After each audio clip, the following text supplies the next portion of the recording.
Okay, welcome to my podcast. I'm Rohan Hall. If you follow me, you'll know that I like to talk to really, really cool, interesting, and smart people. And the main focus always is to try to get a little bit more insights and on what people are doing in their lives from a career point of view.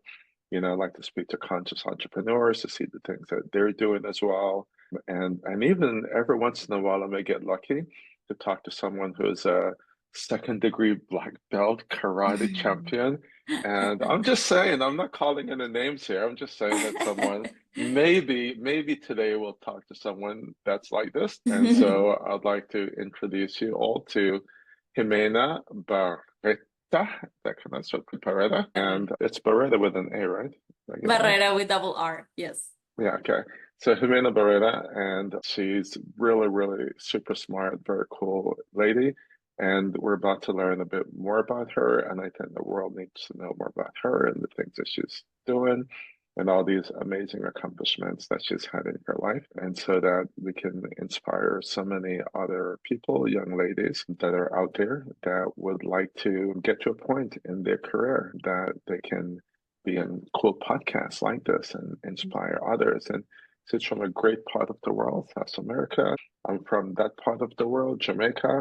And so we may talk about some really cool things that may be unique to us as well. So, Jimena, do you mind introducing yourself to the audience? Yeah, certainly. And thank you very much, Rohan, for that lovely introduction. So, yeah, well, I am from Colombia, from Bogota, and my parents actually come from a rural area nearby. And, well, my business profile, like my professional profile, is at the intersection of business leadership, technology innovation, and social impact, mainly gender equality and women empowerment, which is something that I feel very passionate about. And I have had the chance, the opportunity to live in 5 different countries all over the world. I lived 3 years in Southeast Asia, in Malaysia and Singapore. Also in France, where I did my master's degree in international business management, as well as I have been living in Costa Rica, Mexico, Colombia, of course, and United States for various reasons like work, studies. I completed my executive education program in public leadership at the Harvard Kennedy School, where I am now board member of the Harvard Kennedy School Women's Alumni Network. And then also at my professional side, currently, I work as growth manager for Equilla, which is a startup that focuses on impact investors. We help impact investors crafting their impact stories based on data. So we offer a data platform as a service, focus on impact data, gender smart practices data, ESG, and climate. Then we provide this. And also another product line that I really love is we offer a data platform for humanitarian aid and international development institutions that need to conduct gender analysis as part of their humanitarian interventions, different assistance projects in various sectors, agriculture, manufacturing, tourism, financial inclusion, etc. So we offer a data platform on those various information sectors. And yeah, in addition to that, currently I am I am building in parallel with my co-founder what is going to be a pre-accelerator program for Black Indigenous women of color in the Global South, focused on climate tech. And we're going to build this under the ethos, the principles of regenerative business practices and creative feminine leadership. And that's like a I review of the introduction. I don't even know where to start. That's incredible. It's like, okay. Well, and you know it's really important that you've just said for Black Indigenous women. So today's election day. So I'm not sure when we're going to actually drop this video, but just to put it in context, right? Yeah. And we may have the first female president of the United States. We don't know. And Mm-hmm. we won't necessarily get into politics, but we can if you want to.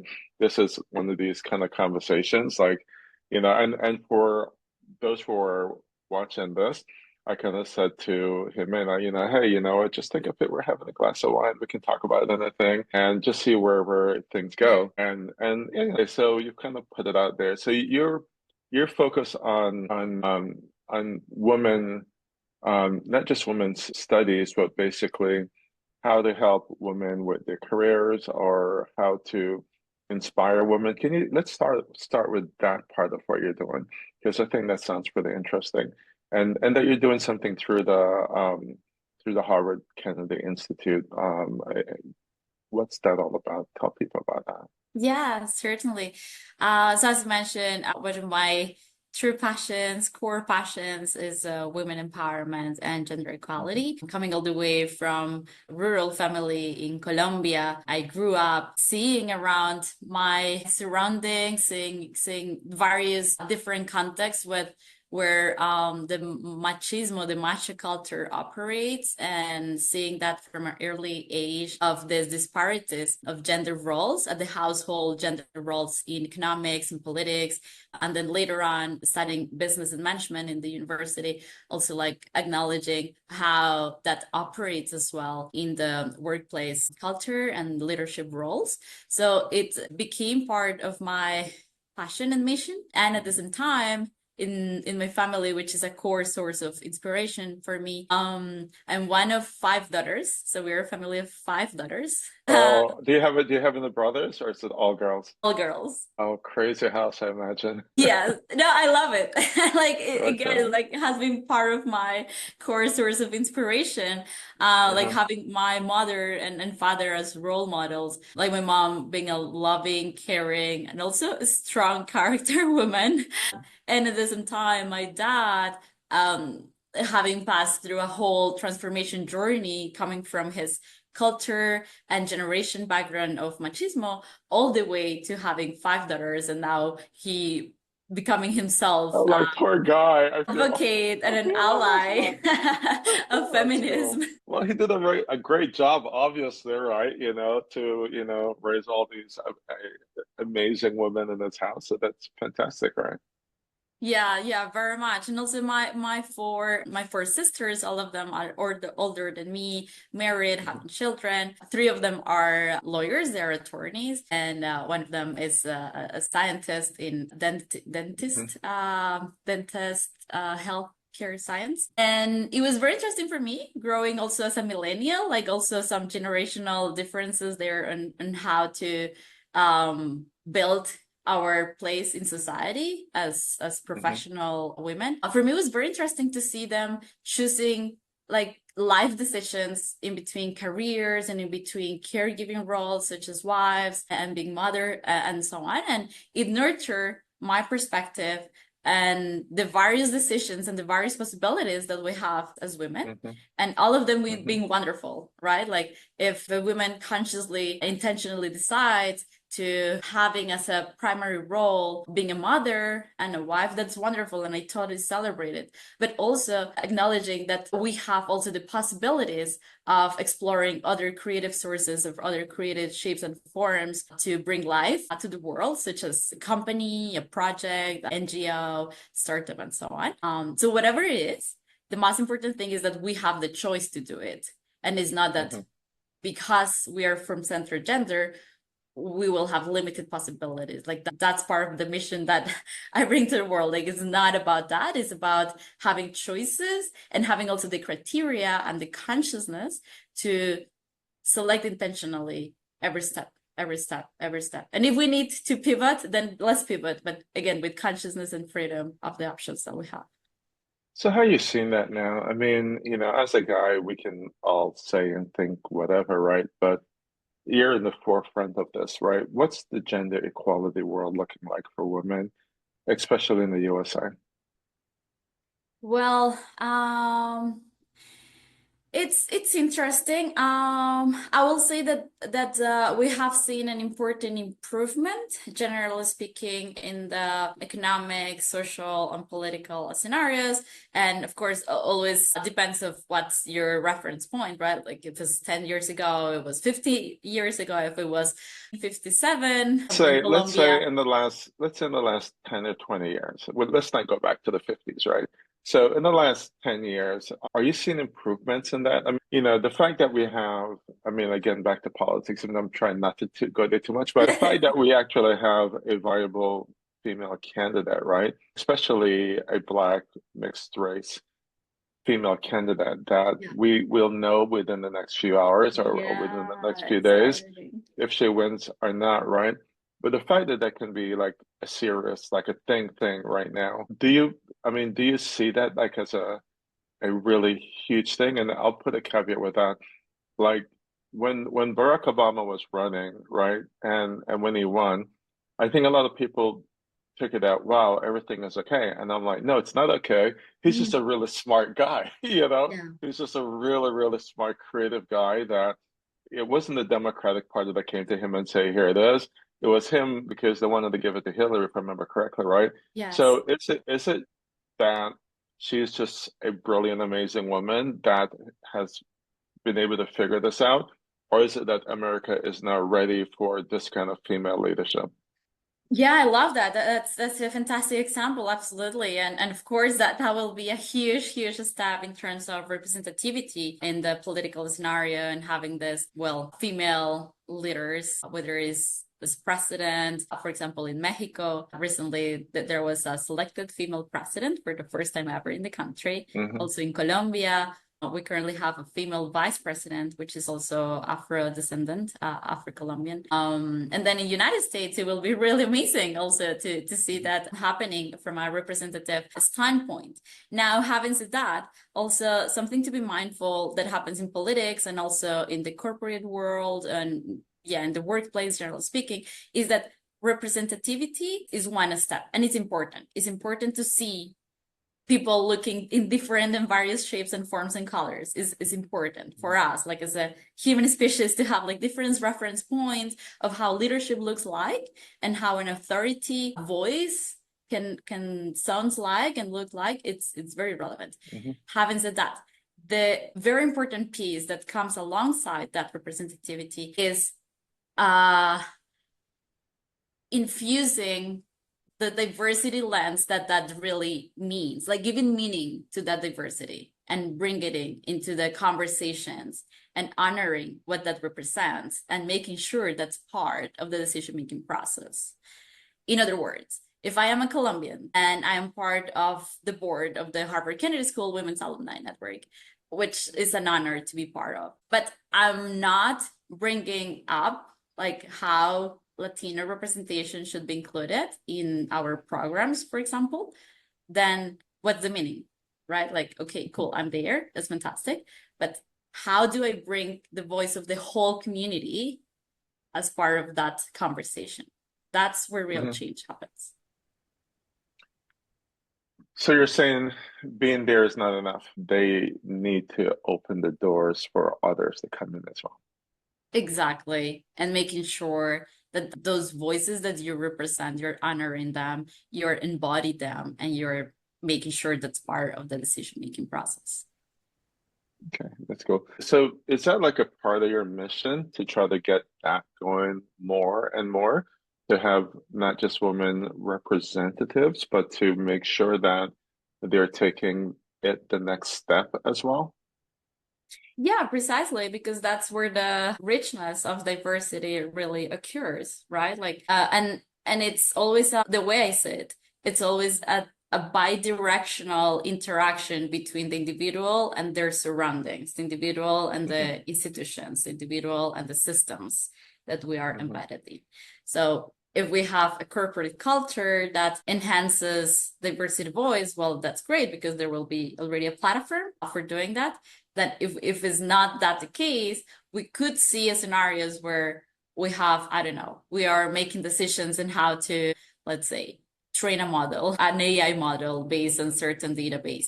But if there are like engineers, female engineers, or like there are engineers from the global south, but they are not speaking up. They are not saying, hey, look, I think our database could be misinterpreting certain data sets from our Latin community or might be Yeah. damaging certain female perceptions. Or then if we're not speaking up when we are building, creating, making decisions, then there is not much meaning on the representation. That's what I'm saying.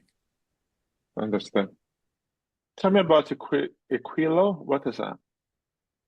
Yeah, Aquila. It's a startup I truly love its mission, and it's just very exciting to be part of. Aquila is a data platform as a service focused on gender equality and social inclusion. And we have two main line of products and services. So one is for humanitarian aid and international development agencies, where we provide centralized data platform where they can get easily and cohesive information that usually gender specialists, they go to one source to another source, or if they are using currently, of course, like ChatGPT or Claude or Perplexity, it still has certain level of constraints in terms of accuracy. The accuracy level is one, but also like having a curated information, which is what we do. We have gender specialists curating the information from the World Bank alongside the UN Women reports, and we homogenize that information and we curate it into a synthesized gender analysis that already spits like weeks of work for gender specialists in this humanitarian aid field. So that's what we do on that side. And on the other side, for impact investors, we help them craft their impact stories based on data. So what we do is that we help them in the data collection process from their portfolio companies to report, to tell us about their information in terms of ESG, climate, and gender smart practices. And we automatically process that data so we can output assessment results, which is going to be an information for decision making for investors to see how they're doing in terms of their investment thesis. Just to give an example, if there is one of our clients, for instance, there is a Luxembourg investment firm, which impact thesis says that they will incorporate gender smart practices in their portfolio companies across supply chain and product and services. So we make sure that by collecting this data under a methodology and a framework we have, we can output that data for them to see which companies they will need to intervene or provide technical assistance so they can increase their levels of gender equality for their supply chain, or maybe they are financing microfinance institutions that they still ask for the husband's signature to get a loan, for instance. So how they will correct that to make sure that loan it's actually inclusive for women, and so on and so forth. And this will be based on data. So let me see if I understand. So if I'm a VC or an investor and I'm investing in companies, you are advising them or providing data about the companies that you're investing and if they're being gender biased or not, or if they're given, having gender equality. Is that part of what you guys are doing? Yeah, it's part of it. And it's not directly that we advise them, but it's data speaking for itself. So we do this based on standard frameworks that are approved, validated by the industry. Those are industry standards. We have that methodology that we have developed alongside thought leaders in the gender lens impact investment industry. And then based on these methodologies, we collect the data and we can output, let's say, what's the percentage level of senior managers that are female? Or what are the characteristics of financial products that might be incorporating gender bias or might be affecting negatively the inclusion of more women as part of that financial product, for example? Are these like large corporate enterprises? Are they startups, or what kind of companies are you guys focused on? We have various different types of clients. So we have anything from the European Investment Bank, for instance, to medium-sized European investment firms, also from Canada, from the United States. Also, it incorporates the small funds or small VCs that maybe they are starting and they want to make sure they are not only profit driven, but they also want to incorporate certain types of social or climate indicators as part of what they are going to build as future VCs or funds. So we also serve them with our platform. But you say also the products that they create, you guys are looking at that to make sure that it's not gender biased products. Yeah, correct. Is all of this is based on the data they provide, filling out surveys. Those surveys have Mm. been designed alongside thought leaders based on approved, industry approved methodologies. So I mean, like, if it's surveys, I mean, are you gonna like, let's say, I work for a bunch of big companies and there are like thousands and thousands of employees. Are you gonna like just in ingest like their HR file, their HR database, and kind of like query and come up with some kind of hey, you have this percentage, you have 10% female, leaders in the company. The standard should be, I don't know, 40% or something. Mm. Therefore, you need to, make some adjustments to that. Is that kind of like what the example is of the work that you guys are doing? Yeah, precisely. So we collect the data based on surveys. Let's Hmm. say, what's the composition of your board of directors? Like, how many Hmm. board members do you have? And then Hmm. next question will be from those, how many board members are female board members, and so on. And then the list of questions goes on, depending on the surveys models that you're taking. And then we automatically process that information and it will instantly output an assessment results, which will provide like different data charts with different indicators and way to digest that information easier. And yeah, based on that, like what is going to happen next is that the investor will sit down with their investee and they will check that information together if those gaps or risks are truth to them or if they need to correct the information from the survey. That sometimes happen, but if they identify gaps and opportunities for improvement, then they will create a gender action plan. Most of the times they will bring on board a consultant, a gender specialist that will help them to correct those actions, those procedures or their policies as well. So you're working with the investors, not the end companies. Good. Yeah, we mostly work with the investors, with the fund managers, the companies directly itself. We have another recent, which is very cool, is a certification.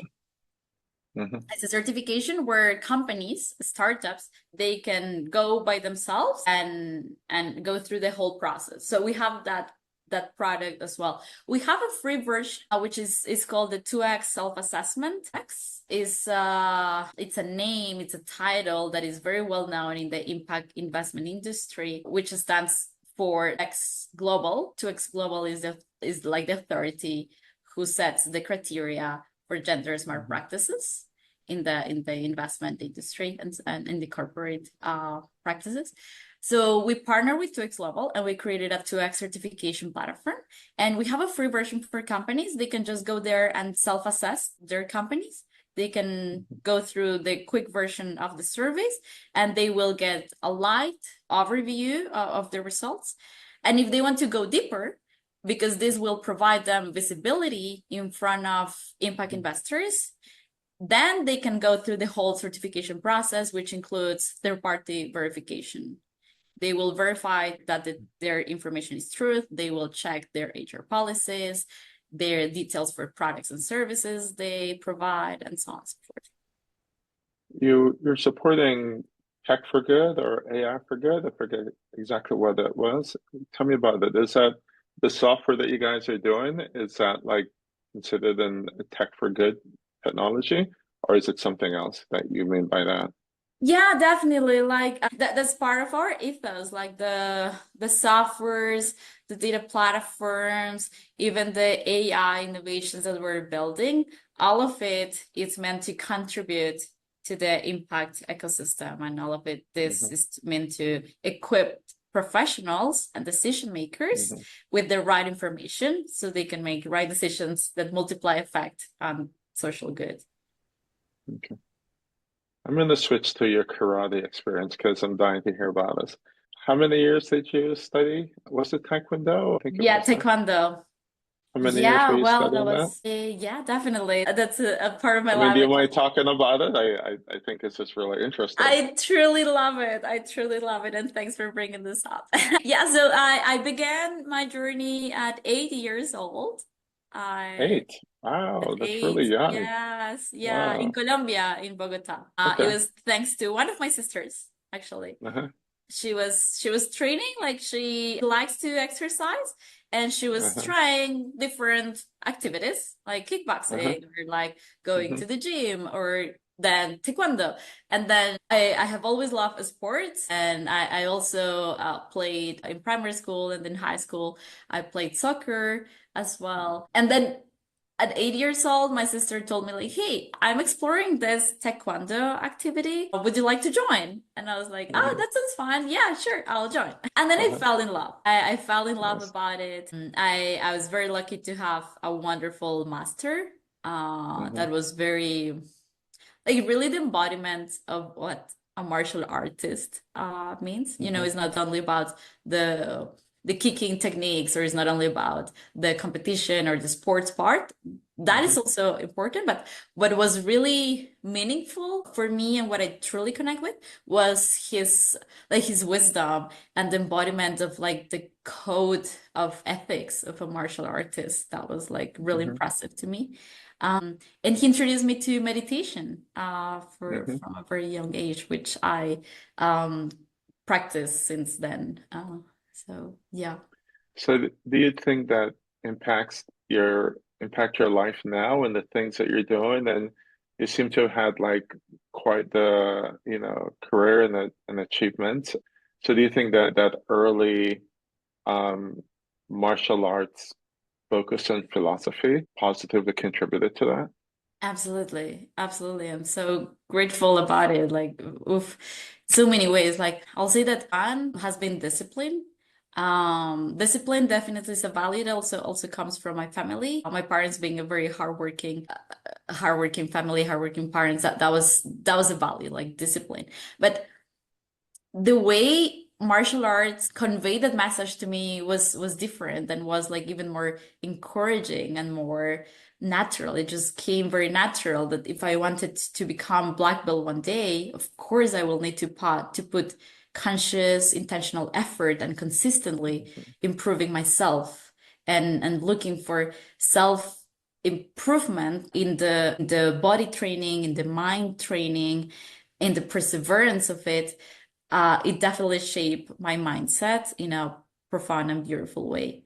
So that's one. And second, related to it, is the mind training part. Um, that was also like very precious to me, and that is a practice that I've been doing like since from there until now, and I will continue like nurturing and deepening, which is meditation. And I've been exploring different types of meditations, but definitely the seeds were planted there at 8 years old, thanks to Taekwondo and martial arts training. So I think when people think of martial arts, they're thinking of, we like to watch the martial arts movies, all the fighting, all the kicking and all the punching and all that. But there's a component of that that really creates a lot of confidence that you can take with you the rest of your life, and where you learn how to have confidence in yourself and your ability, and to be able to challenge things that maybe most people wouldn't feel that confidence in challenging. Yeah. So, I think that it sounds like what you're saying is that that's one of the things that helps to keep you, where many women or people would see barriers, you probably see the barriers, but you know that you can scale them, go around them, go through them, and become a little bit fearless. Is Oh, that I a good love that. depiction of you? I love that. Yeah, absolutely. And that brings me to thoughts. Like one very practical is that when we were training breaking techniques, like Hmm. breaking wood boards or like different type of materials, and once I was getting into higher levels of my practice and my color belt, those breaking materials will be harder to break. And then always the mind training for that was that go beyond go beyond what you see as a barrier. Right. And it was it was so metaphorical and so profound because it actually like in the practice Yes, to break a hard material, you really need to, well, of course, master the technique and make sure you hit right in the middle with the right speed and the right power. But also, most importantly, is that you will project yourself and project your strength and your power, passing all the way the material beyond the material itself, so you break it successfully. And that's so metaphorical for barriers in life, like whatever it is. And that's something that also has shaped my mindset. And second thought, also hearing what you were saying, is that related to women empowerment as well, like is unusual for a girl to pick up like a male dominated type of a sport or activity such as taekwondo or soccer.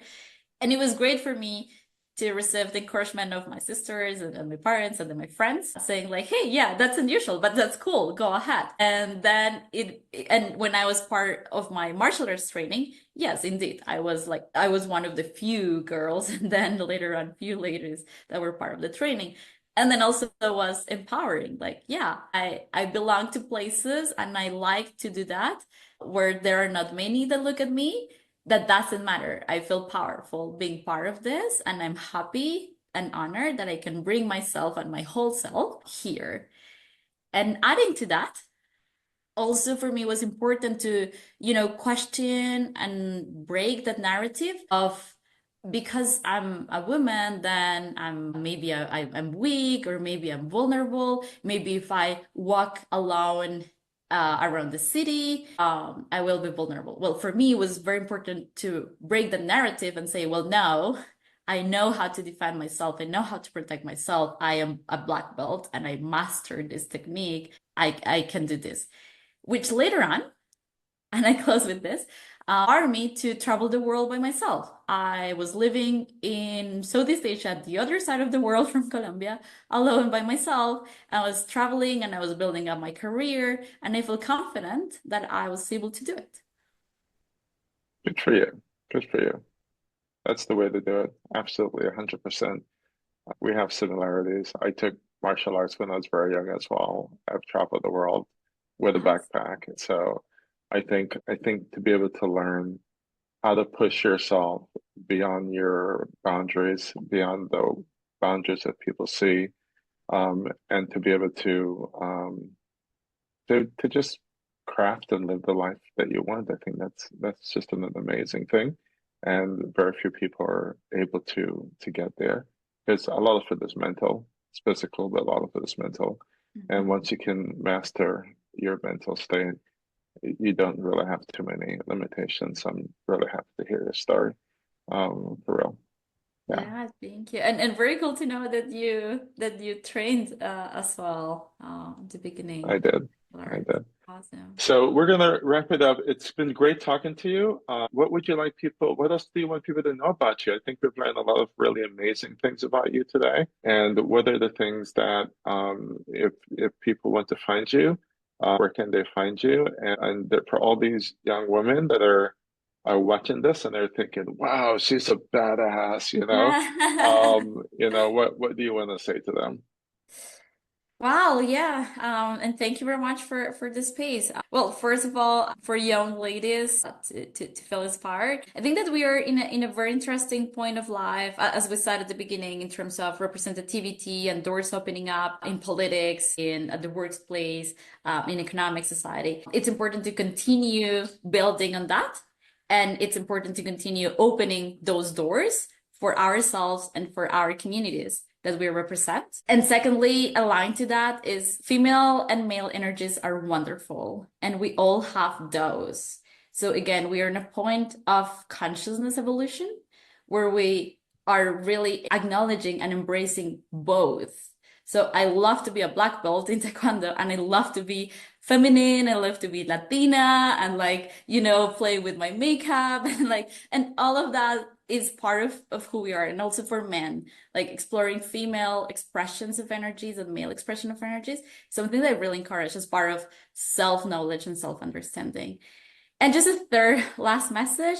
Yeah, I'm happy to connect. Look for myself in LinkedIn as Jimena Barrera, or also in my new project with my co-founder, Integritas Club. You can look that on Google, which is this pre-accelerator program for Black, Indigenous, women of color and the Global South. We are open for collaborations, sponsorship, mentorships, mentors that want to be part of it. And yeah, that's it. I know we're wrapping up, but this new project for Black Indigenous women, can you give me a 1 minute on that? Just a little bit more about that. Yeah, absolutely. Well, with my co-founder, we have been reflecting about what it means to build businesses in this new era, in this new conscious awareness that we are all passing, we're all evolving as humanity. How we're going to build business from now onwards. And one of the things that we found is that, well, based on data and gender disparity data of having only 2% of women being backed up by VC investment. And when it comes to intersectionality, Global South, women of color, women is less than 1%. There is definitely a gap that needs to be addressed there. And we definitely want to empower and support female funders that we love entrepreneurs and female funders, entrepreneurs. We believe that those are agents of change. Those are catalyzers for multiplying positive effects in profits and prosperity, but also in terms of social good for people and planet. So in Integritas, we are going to build this leadership program focused on creative feminine leadership and regenerative business practices. And then as a second stage, this will become a pre-accelerator program focused on climate tech as well. Very cool. So you're going to do something for education and you're doing something for funding as well? Yes, precisely. We are also designing an investors club for values aligned investors that really believe in this ethos of profit, people, and planet. And at the same time are willing to support and invest in female founders and support to in a way that is a growth within planetary boundaries. This is not going to be like this exponential growth, Silicon Valley at all cost, burdening the founder, burdening the planet. No, this is going to be within a care ecosystem. So we're building this values aligned investors club. Yes, nurturing and enriching profits, but at the same time within planetary boundaries and taking care of the founder as well. And yeah, and that alongside the education program and the transformational program for these female founders. Are you focused on certain countries? Well, at the beginning, we would like to focus on Latin America and Africa. So my co-founder is from Morocco and she's very well connected there as well. But we're open as well for US applications as long as they're from this group, right? Like we're either they identify themselves as Black or Indigenous or women of color. Yeah. Okay, cool. Well, we may be able to do something together there as well. So we'll have to circle back around that. Of course, love to. Awesome. Cool. Well, thanks again. Very, very much appreciated. It's been really a lot of fun to get to learn about you and all the cool things that you're doing. So thanks again. I really appreciate it. Thank you very much, Rohan. It was a pleasure as well.